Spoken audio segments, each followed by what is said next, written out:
US સંસદના ઉપલા ગૃહ સેનેટ ગઈકાલે એટલે કે બુધવારે 52ની સામે 48 મતથી રાષ્ટ્રીય ગુપ્તચર નિર્દેશક તરીકે તુલસી ગબાર્ડની નિમણૂકને સમર્થન આપ્યું હતું.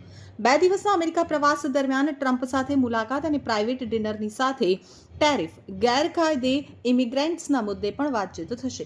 આ ઉપરાંત તેઓ ઘણા ઉદ્યોગપતિઓ અને ભારતીય સમુદાયના લોકોને પણ મળશે. તો આવો જાણીએ પીએમના 36 કલાકના યુએસ પ્રવાસનું શેડ્યુલ. મીડિયા રિપોર્ટ્સ અનુસાર મોદીજીનું પ્રતિનિધિમંડળ કુલ 6 બેઠકોમાં હાજરી આપશે. મોદીની છેલ્લી મુલાકાત ગુરુવારે સાંજે 4 વાગે ભારતીય સમય મુજબ શુક્રવારે સવારે 2:30 વાગે થશે. તો આ પછી મોદી અમેરિકી રાષ્ટ્રપતિ સાથે રાત્રિ ભોજન કરશે. મોદી અને ટ્રમ્પ વ્હાઇટ હાઉસ ખાતે મીડિયા સાથે પણ વાતચીત કરી શકે છે. મોદીની અમેરિકા મુલાકાત એવા સમયે થઈ રહી છે જ્યારે શહેરમાં બરફવર્ષા અને કરા પડવાને કારણે ઠંડીનો પ્રકોપ છે. તેઓ પ્રેસિડેન્ટ ગેસ્ટ હાઉસ એટલે કે વૈભવી બ્લેર હાઉસમાં રહેશે. તે વ્હાઇટ હાઉસની સામે જ છે.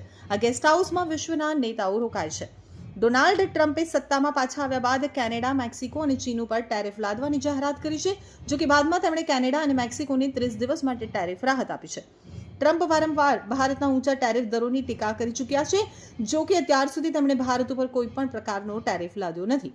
એવું માનવામાં આવે છે કે મોદી અને ટ્રમ્પ ટેરિફ અંગે ચર્ચા કરી શકે છે. આ ઉપરાંત મોદી અને ટ્રમ્પ ગેરકાયદેસર ભારતીય ઇમિગ્રન્ટ્સના મુદ્દા ઉપર પણ ચર્ચા કરી શકે છે.